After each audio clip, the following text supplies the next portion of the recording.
On continue le traitement des différents exercices d'examen de génétique 1 à la faculté de sciences de Meknès et j'ai choisi un autre exercice dont la solution est beaucoup sollicitée par les étudiants.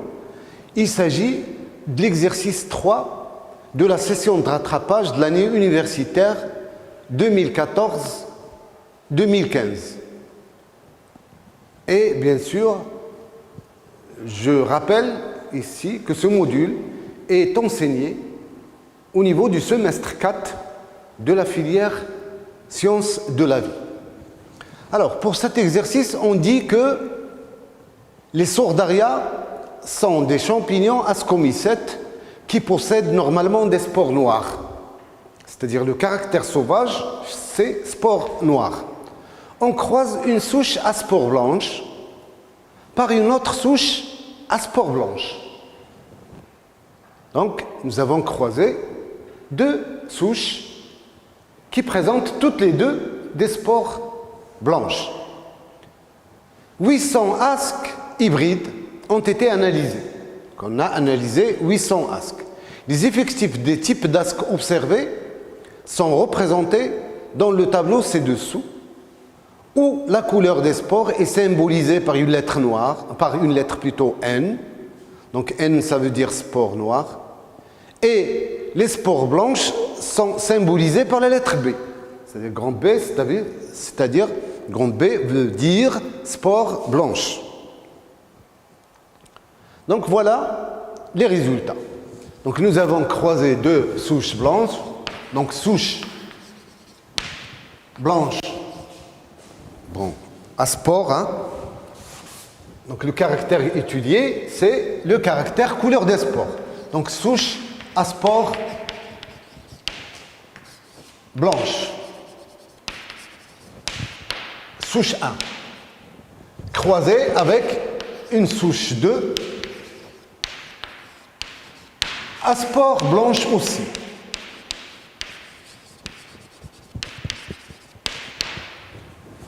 Donc, c'est-à-dire B croisé avec B. Au niveau de la descendance, on a obtenu ces différents types d'asques. Vous avez ici les types d'asques de 1 jusqu'à 11. Et vous avez les différentes spores que contient chaque type d'asque. Par exemple, les asques de type 1, ils contiennent la première spore qui est B, blanche, donc la deuxième blanche, la troisième elle est noire, et la quatrième elle est noire. Voilà. La même chose pour les autres, donc vous avez les différentes spores que contiennent les différents types d'asques. Et ici, vous avez les effectifs des différents types d'asques. Par exemple, pour ces asques de type 1, il y en a au niveau de la descendance 144. Les asques de type 2, 144 aussi. Pour les asques de type 3, il y a un seul pour le type d'asque 4, ainsi de suite. Donc ici, vous avez les effectifs des différents types d'asques. La première question, comment interpréter ces résultats? C'est-à-dire comment ces résultats-là ont été obtenus. Donc il faut expliquer comment ce croisement a donné cette descendance-là. Donc la première chose pour laquelle il faut répondre, combien de gènes sont impliqués pour le contrôle de ce caractère-là, c'est-à-dire le contrôle de la couleur des spores chez ce champignon-là. Pour cela, donc, nous devons déterminer l'effectif des spores blanches et l'effectif des spores noires et voir on a quel type de ségrégation. Est-ce qu'on a une ségrégation 1-1, c'est-à-dire 50% des spores noires et 50% des spores blanches? Dans ce cas, on va donc dire que le caractère couleur des spores chez ce champignon est contrôlé par un seul couple d'allèles. Alors que si nous avons une ségrégation 3-1, c'est-à-dire 3/4 de spores d'une couleur et 1/4 de spores de l'autre couleur, là, on va conclure que nous avons l'intervention ou bien la mise en jeu de deux couples d'allèles qui sont indépendants. Donc, selon le type de ségrégation qu'on va déterminer, on va donc déduire combien de gènes sont impliqués dans ce croisement-là. Alors, on calcule l'effectif des différents types de spores, des spores blanches et des spores noires. Je commence par les spores blanches. Donc, l'effectif des spores blanches, ici, pour ces 144 asques, j'ai deux spores blanches. Donc, c'est 144. Donc, nombre de spores blanches. Elle est égale à 144 fois 2. Parce que ici, j'ai deux spores blanches. Donc, en parallèle, on va calculer aussi le nombre de spores noirs. Donc, pour les noirs, j'ai aussi 144 fois 2.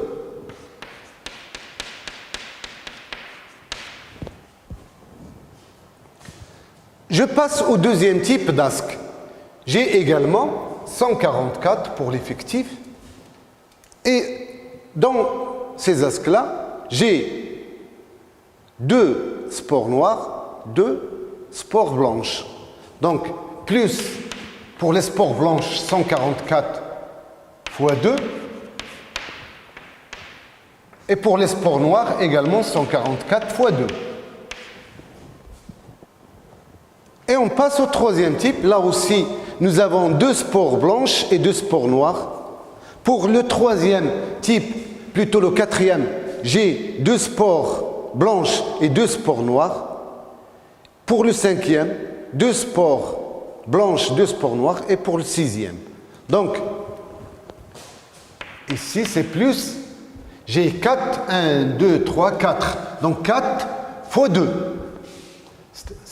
Normalement, c'est 1 fois 2 plus 1 fois 2 plus 1 fois 2 plus 1 fois 2. Donc, c'est 4 fois 2.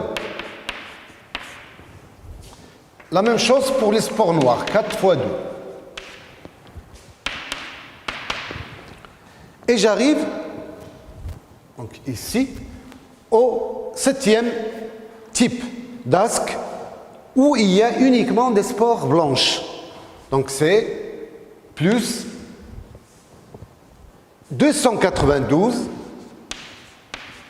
fois 4, parce que ces 292, ils contiennent uniquement des spores blanches, pas de spores noires. Il n'y a pas de spores noires dans ce type d'asque. Pour les 4 derniers, ce sont des asques qui contiennent une spore noire chacun et 3 spores blanches chacun. Donc, plus 3 fois 54.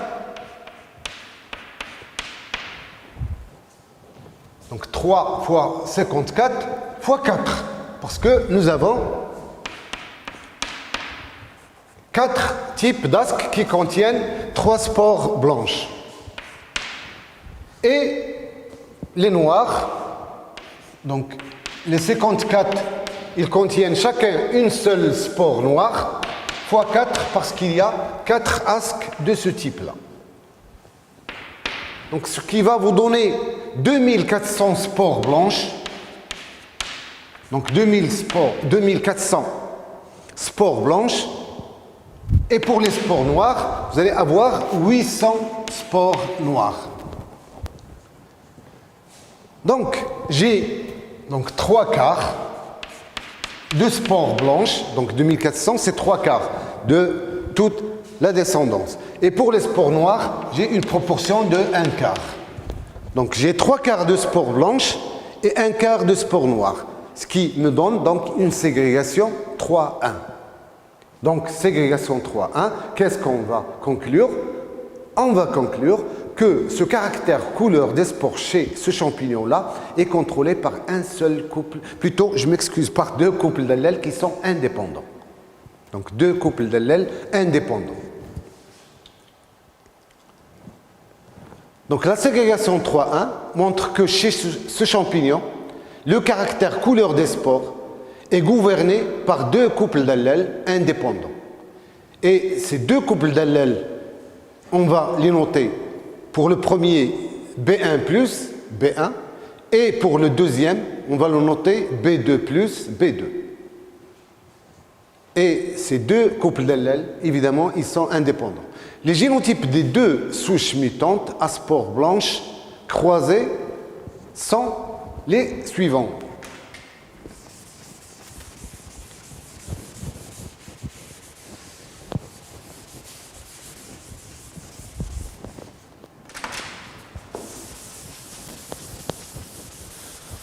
Donc j'ai dit, on va donner maintenant les génotypes des différentes souches croisées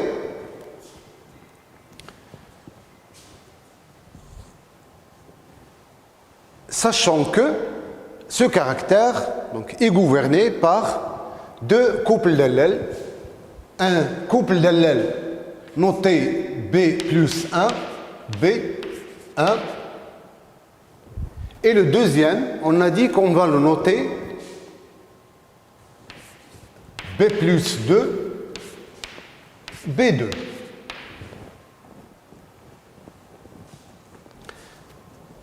Les deux souches ont le même phénotype, couleur blanche. S'ils avaient les mêmes génotypes, vous n'allez pas avoir différents types de spores au niveau de la descendance, c'est-à-dire spores noires, spores blanches. Si on avait uniquement croisé des souches blanches qui ont le même génotype, on aura au niveau de la descendance des spores qui présentent le même génotype que les parents. Et si nous avons croisé deux souches qui sont à spores blanches, et on a obtenu au niveau de la descendance des souches qui sont à spores blanches et des spores et des souches plutôt et des spores noires. Donc les deux souches, ils ont différents génotypes. Donc le génotype de la première souche, il est B1, on va donc B1, B2 plus, c'est-à-dire il est muté pour le premier gène, sauvage pour le deuxième gène. La deuxième souche, il doit avoir un génotype complémentaire. Il est sauvage pour le premier gène et muté pour le deuxième gène. C'est-à-dire il est B1 plus B2. Évidemment, les deux souches ont des spores blanches. Parce que pour avoir le caractère sauvage, c'est-à-dire spore noire, il faut avoir un génotype B1 plus, B2 plus. Il faut avoir les deux allèles sauvages. Et quand on a un allèle sauvage et un allèle muté dans notre gène, on a spore blanche. C'est-à-dire B1, B2 plus, spore blanche. B1 plus, B2, spore blanche. Et le génotype B1, B2, c'est spore blanche aussi. Donc voilà le croisement. C'est B1, B2 plus, croisé avec B1 plus B2. La descendance, on observera au niveau de cette descendance des spores qui ont les génotypes suivants. Soit vous avez, donc à travers ce croisement, on va avoir une descendance où on a soit des spores B1 plus, B2 plus, bien sûr ce seront des spores noirs. Soit on aura B1, B2 plus, spores blanches, ou bien B1 plus, B2, spores blanches aussi, ou bien des spores B1, B2, spores blanches aussi. Donc, on aura 3/4 de spores blanches et 1/4 de spores noires. Donc, voilà comment on interprète les résultats obtenus. Parce que, donc, si on travaille avec des spores en vrac, c'est-à-dire on travaille avec toutes les spores de la descendance, nous avons au total 2400 plus 800, ça fait 3200 spores. Parmi ces 3200 spores, vous avez 3/4 qui sont blanches et 1/4 qui sont noires. C'est parce que les spores blanches ont ces génotypes, donc, qui représentent 3/4 de la descendance, et les spores noires ont le génotype B1+, B2+, et ils représentent le 1/4 de la descendance.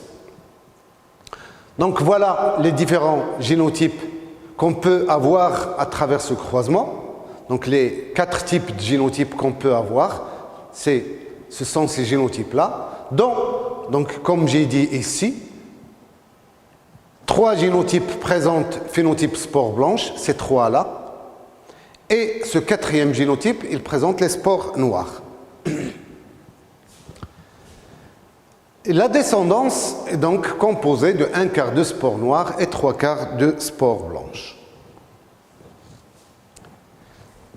Question B, donc la deuxième question.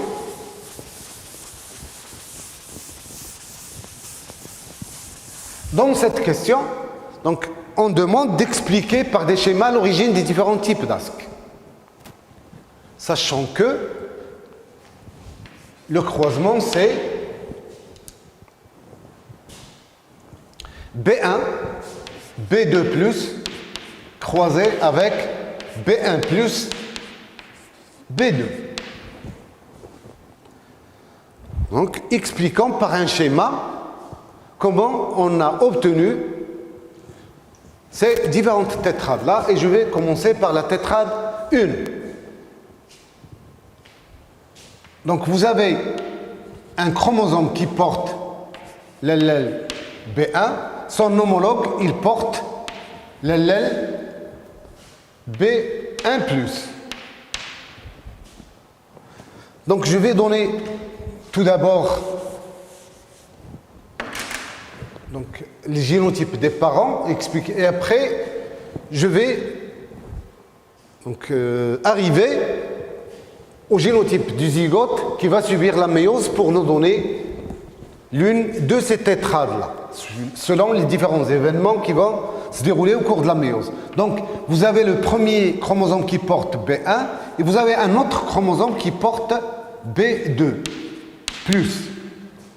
Donc, l'allèle B2+. Ici, vous avez ce chromosome, le premier qui porte l'allèle B1+, et le deuxième chromosome, ce chromosome-là, ce ne sont pas des chromosomes homologues, c'est pour cela que je les représente un peu différemment.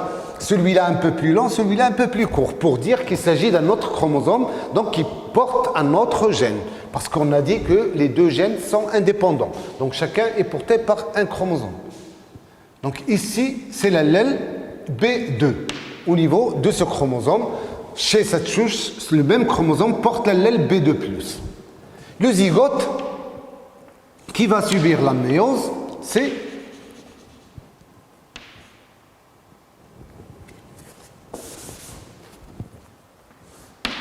donc vous avez, donc ici c'est le zygote. Ici, ce chromosome qui porte B1, son homologue, il porte B1+. Et pour le deuxième chromosome, celui-là, il porte B2+, celui-là, il porte l'allèle B2. Vous allez avoir donc la méiose, donc le dédoublement des chromatides. Ce qui va nous donner des chromosomes bichromatidiens. B1+, là, B1+, là. Ici, pour le deuxième gène, plutôt le deuxième chromosome, on va avoir B2+, B2+, ici B2, B2.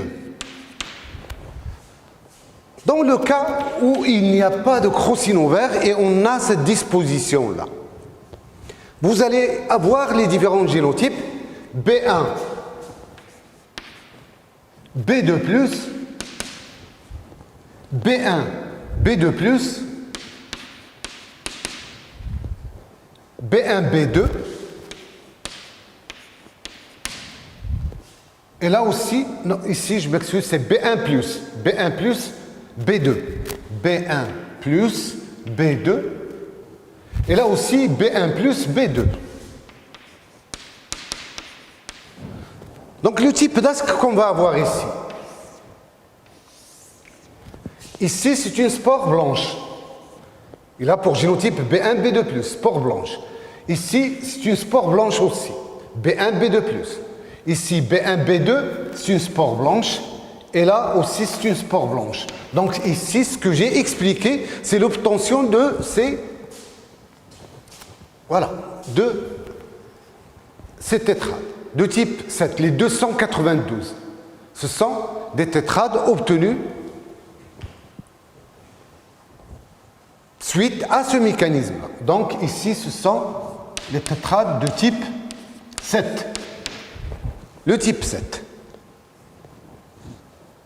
Donc voilà pour ces tétrades.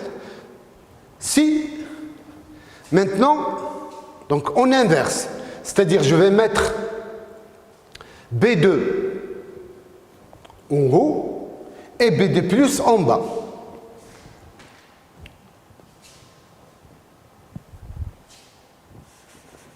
Donc je vais tout effacer. Au niveau des zygotes, on peut avoir cette disposition-là. Là, c'est-à-dire ici, au lieu d'avoir B2+, j'ai le chromosome qui porte B2, et là, j'ai B2+. Donc, je vais simplifier les différentes étapes. Normalement, là, la méiose va se dérouler. Je vais avoir le dédoublement des chromatides.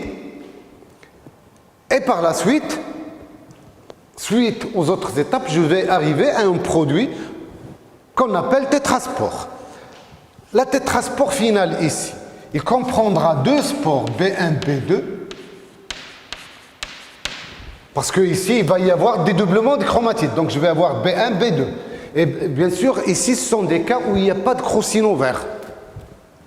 Et là, je vais avoir B1 plus B2 plus. Et comme les chromatides sont dédoublées, je vais avoir une autre spore aussi B1 plus, B2 plus.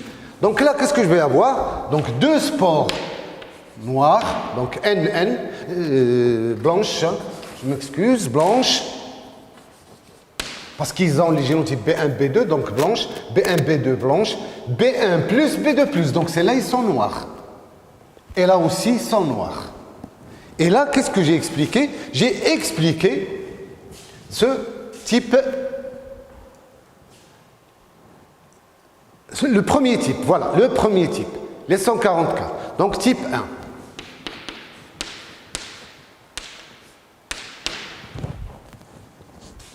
Donc type 1.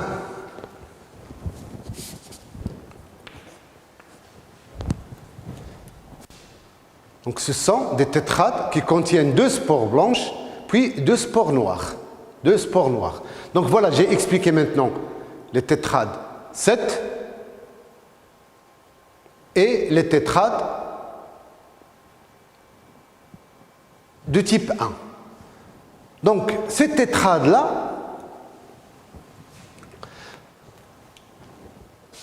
cette tétrade, par exemple, donc il contient, rappelez-vous, le croisement, c'est B1, B2+, B1+, B2. Donc ces spores-là, ce sont des spores parentales. B1, B2+, c'est une spore parentale, et B1+, B2, c'est également une spore parentale. Les spores combinés, ils auront pour génotype B1+, B2+, et B1, B2. Parce que ce sont des choses dont vous aurez besoin pour répondre à la troisième question. On le verra par la suite. Donc, j'arrive à l'explication donc de ce type 2. Donc là, je vais inverser uniquement. Donc pour avoir, donc je vais mettre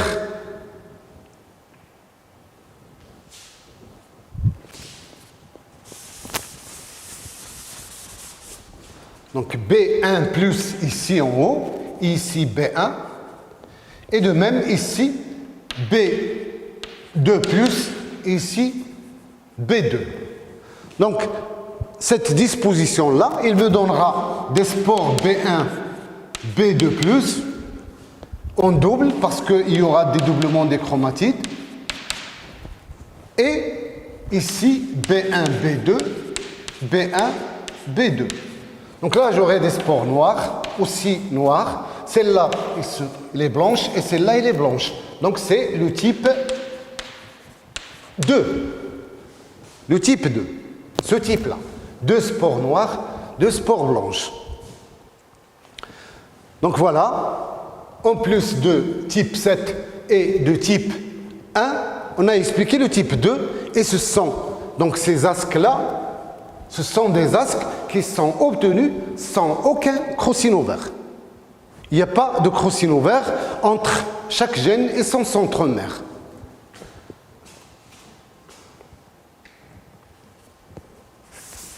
Troisième type de tétrade, donc il y a une spore noire en haut. Donc là, il va y avoir des crocino verts. Pour expliquer cette tétrade-là, il va y avoir des crocino verts. Donc ici c'est B1 plus, B1 plus, donc dédoublement des chromatides. Là, B1, B1. Là, donc j'ai B2 plus, B2 plus. Ici, B2, B2. Alors, pour avoir, je peux avoir par exemple donc un crocino vert ici. Donc, ce qui va me donner. Et de même, bon, je vais aussi avoir, donc ici, ce ne sera pas cette tétrade, donc un crocino vert ici, ça me donnera donc une tétrade qui va contenir une spore noire, B1 plus, B2 plus, une spore blanche, B1, B2, puis blanche et puis blanche. C'est-à-dire